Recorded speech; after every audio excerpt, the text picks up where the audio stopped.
It seems almost as if time stands still in Berghia, a small village nestled in the rolling hills in central Romania. It's in these foothills of the Carpathian Mountains that shepherds from the village have been taking their sheep for centuries. But life is about to change in these traditional villages, where horse-drawn carriages are as common as cars. Romania is preparing to join the European Union on January 1st next year. In order to become a member on schedule, the government must fulfill all of the EU's requirements, which include everything from reforming the justice system to how to slaughter a pig.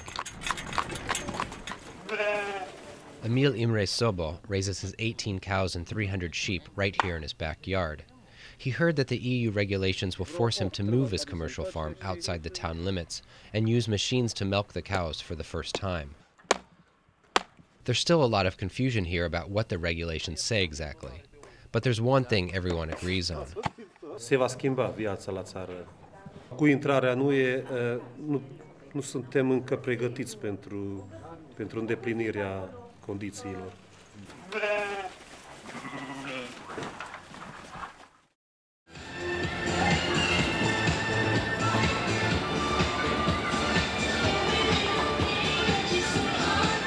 Here in the capital, Bucharest, life has changed much faster in the 16 years since communism ended.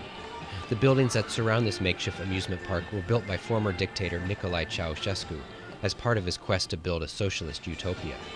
They now host gigantic advertisements. When people here talk about joining the EU, they often say Romania is returning to Europe, a phrase that evokes the era before communism when Bucharest was known as Paris of the East. Romanians offer their Latin-based language and cultural connections to France as proof of their rightful place among the countries of Western Europe, not Slavic-dominated Eastern Europe. As a Latin country, we were very frustrated 50 years being included in a Slav empire. President Băsescu says this Latin identity is the main reason the EU is so popular in Romania. And all Romanians consider the EU accession like being a key moment, the moment when Romania will be back in Europe. It's this popularity that you notice everywhere on the streets. It's nearly impossible to see a Romanian flag without seeing the blue EU flag right next to it.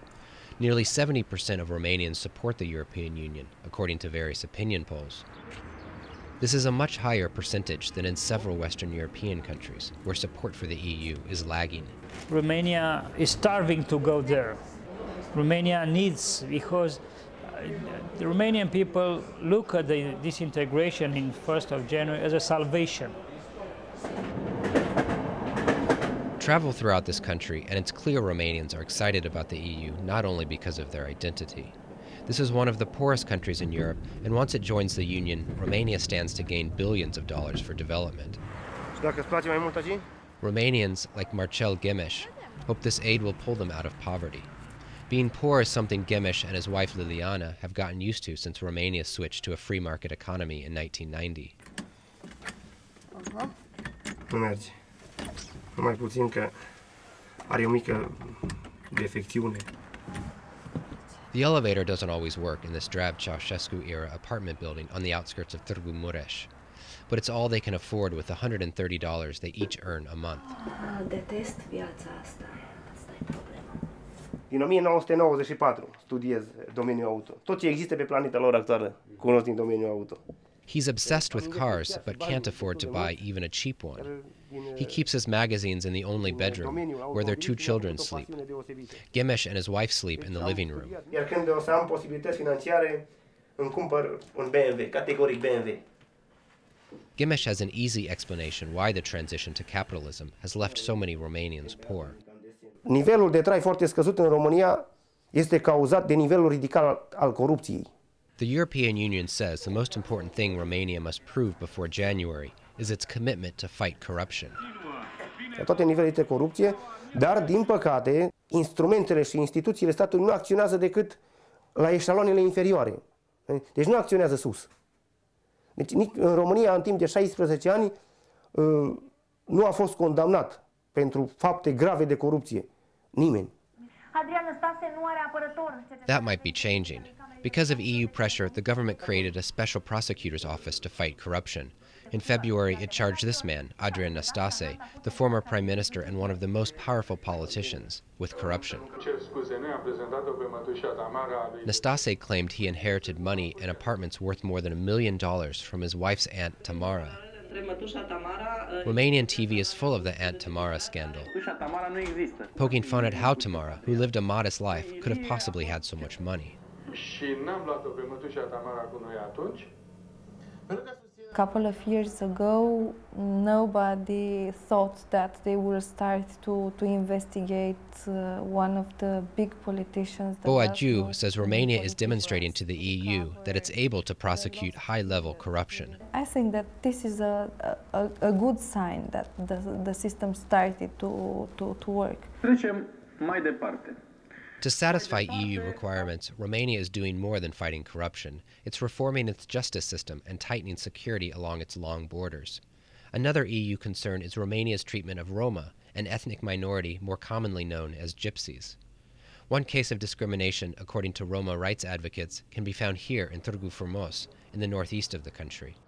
Băi, țigane, te omor, te împușc. Băi, țigane, te împușc, așa striga. Constantin Pandele's confrontation with the police was about a small plot of land. The Pandele family ran a small shop for 10 years here in the town's central market. In 2003, the town council wanted to modernize it, and the Pandeles obtained a contract to lease part of the new market.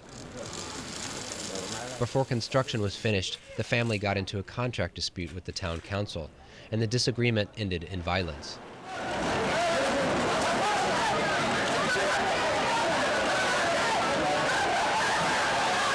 The town council sent in bulldozers to tear down the construction because it said the family did not follow provisions in the contract.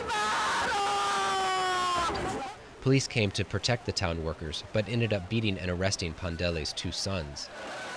Someone was there with a video camera, and the Pandeles are using this footage as proof of how they were treated by police. Mă simt foarte, foarte prost, că nu mai am cu ce să mă întrețin. Suntem oameni de 55 de ani care nu ne mai primește nimeni la muncă și nu putem, nu avem niciun mijloc de trai.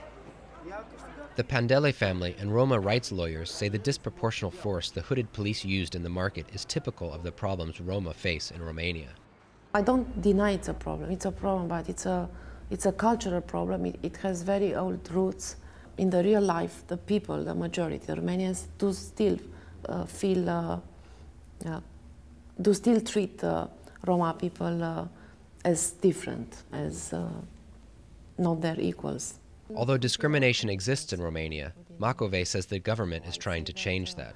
Definitely at the legal level, there is no discrimination now. In order to reduce prejudice and please the EU, Romania passed hate crime legislation and established a national council to combat discrimination. The Pandele family petitioned this new council, and it concluded that discrimination did play a part in the family's eviction from the market. While this decision is under appeal, the Pandeles are currently suing the town council, trying to reclaim their lease in the market. A verdict in the case is expected this spring. The town's mayor, Gheorghe Tătaru, puts the blame on the Pandele family and Roma in general. Faptul că romii din Târgu Frumos sau de oriunde din țară sau de pe mapamond, de oriunde s-ar afla pe meridianele și paralelele planetei Pământ, de oriunde s-ar afla ei, dacă eventual spun că au o situație mai aparte, eventual mai grea, este în primul rând pentru că ei nu vor să-și o facă mai bună.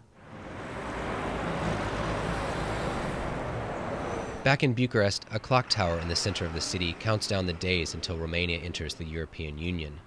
A clause in its agreement with the EU says that if Romania has not fulfilled all the necessary reforms, its entry could be delayed until 2008. But none of Romania's leaders want to talk about that possibility. Well, let's don't be pessimistic when we have all conditions to be optimistic.